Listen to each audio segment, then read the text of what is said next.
उत्तर प्रदेश राजकीय अभिलेखागार द्वारा संचालित मौखिक इतिहास योजना में आज दिनांक 16 सितंबर 2014 को मेरठ में स्वतंत्रता संग्राम सेनानियों का संस्मरण रिकॉर्ड किया जा रहा है। धन्यवाद। संस्मरण रिकॉर्ड किया जा रहा है। श्री हेमंत कुमार जी, आपका बहुत बहुत स्वागत है। कृपया यह बताने का कष्ट करें कि आप का जन्म कब हुआ और कहाँ हुआ? मेरा जन्म वृंदावन में हुआ और सन 1927 में। आपके माता पिता का क्या नाम है? मेरे पिताजी थे प्रोफेसर कृष्ण चंद्र, वो भी स्वतंत्रता सेनानी थे। 17 साल करीब जेल में रहे वो भी। तो वहाँ से MLA भी रहे नथुरा के जिले से और पार्लियामेंट के मेंबर भी रहे। सर, आपकी शिक्षा दीक्षा कहाँ तक हुई? शिक्षा दीक्षा मेरे वृंदावन में कॉलेज था, तो इंटर तक हुई मेरी शिक्षा। उसके बाद मैंने BA प्राइवेट किया। वैसे मेरठ कॉलेज में भी कुछ दिन में पढ़ा, लेकिन फिर मैं यहाँ से चला गया था वापस वहीं वृंदावन में पीपल्स। सर, स्वतंत्रता आंदोलन में आने की प्रेरणा आपको किससे प्राप्त हुई? मेरे पिताजी स्वयं स्वतंत्रता संग्राम का उस समय संचालन वही कर रहे थे।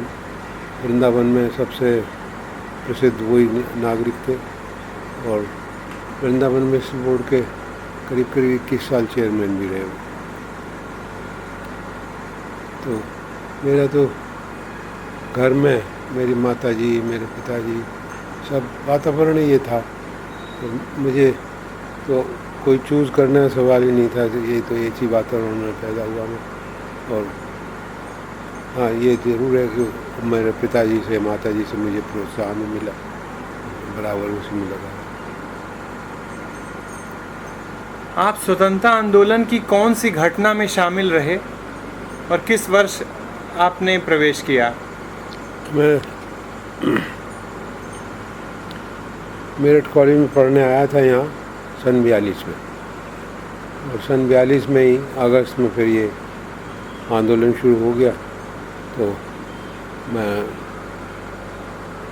अगस्त में वृंदावन से जेल गया।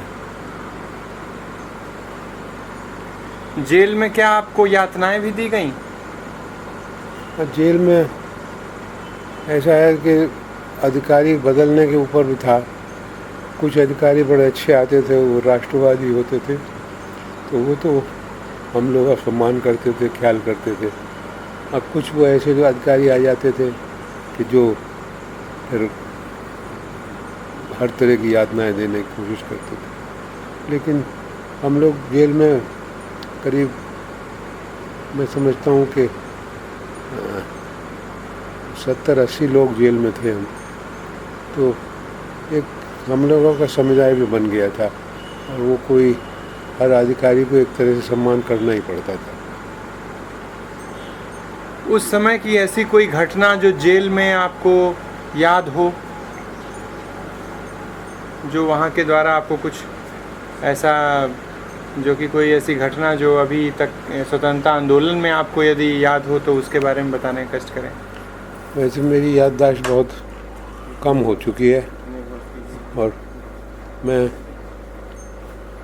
बहुत कम चीज़ें याद रह गई हैं मुझे जेल का कोई ऐसा खास मुझे याद नहीं पड़ रहा, क्योंकि हमारा जेल का जीवन जो था एक तरह से आश्रम का जीवन सा जैसा हो गया था, और हम उसमें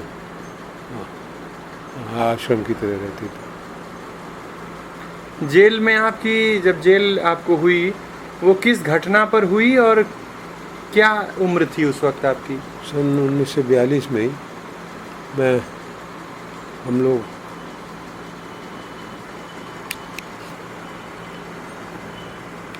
कुछ स्वयंसेवक समझ के या कार्यकर्ता समझिए। कुछ कार्यकर्ता मेरे साथ थे।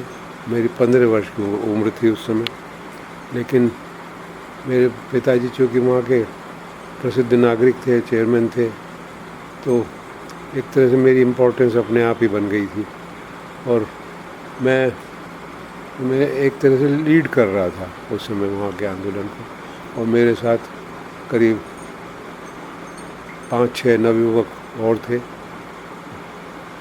मेन 4 थे नवयुवक जो मेरे साथ जेल भी गए। और जेल मेरे एक घटना उन दिनों में हम स्कूल कॉलेज बंद करने में हमारा प्रयास रहता था, तो हम लोग सत्याग्रह भी करते थे स्कूल कॉलेजों पे जब जो स्कूल बंद नहीं होता। तो वृंदावन में गवर्नमेंट नॉर्मल स्कूल था, वो उसकी अध्यापिका और स्कूलों तो बंद कर दिए, बंद ही रहे, लेकिन वो स्कूल बंद नहीं हो रहा था। तो हमने फिर उस पर सत्याग्रह किया उस स्कूल पर। और उस सत्याग्रह, सर स्कूल का क्या नाम था? गवर्नमेंट नॉर्मल स्कूल था। Government normal school. वो भाई उसी पे फिर सत्याग्रह किया हमने और फिर वहीं से अरेस्ट हुए। कितने महीने या कितने वर्ष आप कारावास? मेरे 1 वर्ष का कारावास मुझे हुआ था, जिसमें कुछ रेमिशन मिल के शायद वो 10 महीने या कुछ था। अच्छा, आपने उस समय क्या कोई ऐसा गीत समूह में गाया हो जो आपको याद हो, जो राष्ट्रवादिता की कहीं से प्रेरणा देता हो? अगर याद हो तो हमें बताने का कष्ट करें। नहीं, गीत तो याद नहीं, गीत बहुत सारे थे अब इस समय, क्योंकि अब कभी हम रिपीट नहीं किए तो इसलिए याद भी नहीं हुआ गीत। उस समय का कोई राष्ट्रीय नेता जिससे आपकी कोई बातचीत हुई हो, जिसके साथ आपने कुछ काम किया हो, स्वतंत्रता आंदोलन के समय का कोई राष्ट्रीय नेता मेरे पिताजी थे, प्रोफेसर कृष्णचंद्र नाम था उनका, और वही वहाँ के नेता तो वही थे। मथुरा जिले में काफ़ी उन्होंने, उनका वो था मथुरा जिला पूरा, उनका एक तरह से पूरे मथुरा जिले के नेता वही थे, कार्यकर्ता वही थे। तो इसलिए मेरा उनसे तो बराबर संपर्क रहता ही था। वैसे संपर्क के उस ख्याल से कहें तो पंडित गोविंद बल्लभ पंत उस ज़माने में बहुत प्रसिद्ध नेता थे, वो यूपी के मुख्यमंत्री भी रहे, उनसे काफ़ी संपर्क रहता था। और नेता काफ़ी नेता थे जो पिताजी के संपर्क में होते थे, उनकी उसी के साथ मेरा भी संपर्क होता था। ऐसी कोई योजना तो नहीं, ऐसा जैसे उस ज़माने में 1942 में कहा जाता है कि कांग्रेस के बड़े बड़े नेता जो है वो पहले पकड़ लिए गए, तो भूमिगत आंदोलन करके लोगों ने इस देश में आज़ादी की अलग जगाई थी। तो ऐसी कोई घटना? सन 42 का आंदोलन जो था वो एक भूमिगत आंदोलन था, क्योंकि 9 अगस्त को बम्बई में कांग्रेस सेशन था। उसी कांग्रेस सेशन में सारे नेता जितने गए हुए थे पूरे हिंदुस्तान भर से, वो सब वहीं अरेस्ट कर लिए थे उन्होंने। और मेरे पिताजी भी गए हुए थे, लेकिन वो किसी वजह से उस समय वहाँ नहीं थे, तो वहाँ से चले आए थे। वो नहीं उस समय जेल गए, वो बाद में जेल गए, बल्कि वो ऑर्गेनाइज करते रहे पूरे मथुरा ज़िले को। और तो वो एक तरह से मेरे भी बाद में जेल में गए। वो मैं 28 अगस्त को मेरी गिरफ्तारी हुई थी और मेरे पिताजी 9 सितंबर को पकड़े गए। 1 साल की सज़ा आपको हुई। उसके बाद जैसा कि ज्ञात है, भारत देश 15 अगस्त 1947 को आज़ाद हो गया। आज़ादी के समय सर आप कहाँ थे और कैसा महसूस हुआ कि भारत इतने दिनों के गुलामी के संघर्ष से बाहर निकला था? तो जनता में उस समय कैसा माहौल था? और आपको कैसा महसूस हुआ, इसके विषय में बताएं। ये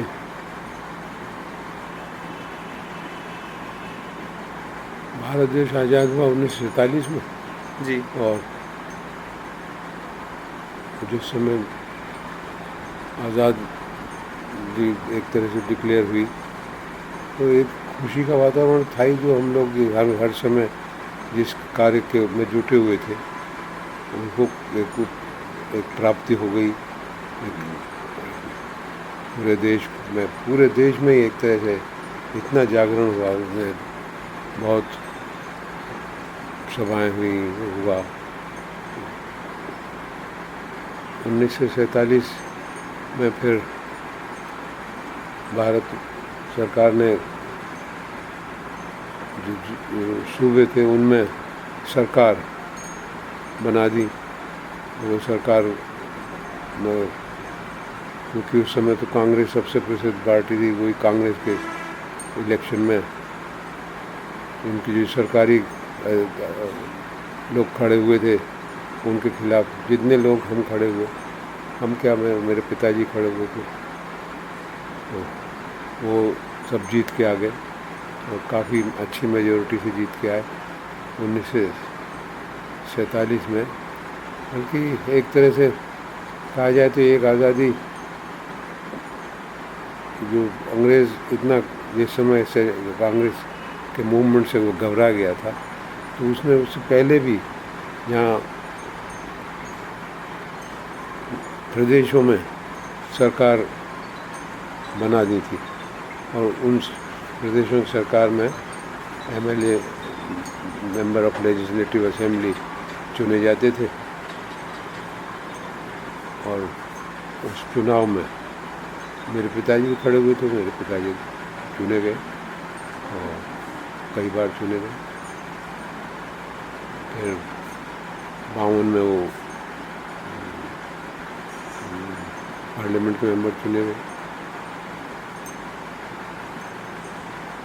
तो उस समय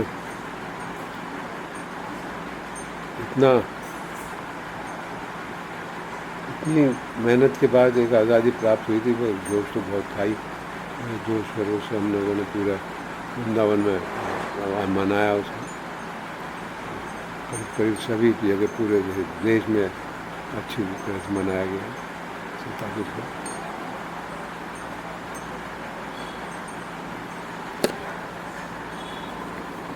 सर, आप युवाओं को क्या संदेश देना चाहेंगे कि वो इस आगामी जो भविष्य है देश का, उसके लिए क्या कर सकें?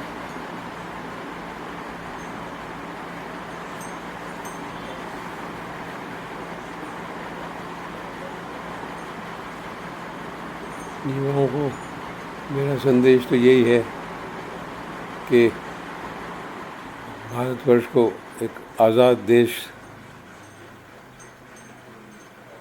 हम लोग कभी कभी भूल जाते हैं कि भारत को आज़ादी मिल गई, लेकिन एक आज़ाद देश मानते हुए उन्हें पूरे देश की संस्कृति, देश की रहन सहन, उसको सबको बढ़ाना चाहिए आगे। युवाओं के बिना तो कोई कार्य होता ही नहीं। हर काम में युवाओं को आगे बढ़ना चाहिए। हिंदुस्तान की एक ऐसी वो रही कि चूँकि कांग्रेस में उस समय जो लोग थे वो फिर जब आज़ादी मिली तो बुज़ुर्ग हो गए, एक बुज़ुर्गों की कांग्रेस बनी, और युवा उस समय कम थे, बुज़ुर्ग ज़्यादा थे। लेकिन अब तो युवाओं को आगे आना ही चाहिए, और आए भी हैं युवा आगे, और मेरे देश में इतना काम हुआ है, इतने युवाओं ने किया है, युवा आगे बढ़ रहे हैं। और युवाओं को मेरा संदेश यही है कि भाई देश को के प्रति अपने पूरा अपना जितना भी उनका शक्ति है, सामर्थ्य है, उसके लिए देश के देश के इम्प्रूवमेंट के लिए, देश के विकास के लिए कार्य करना चाहिए।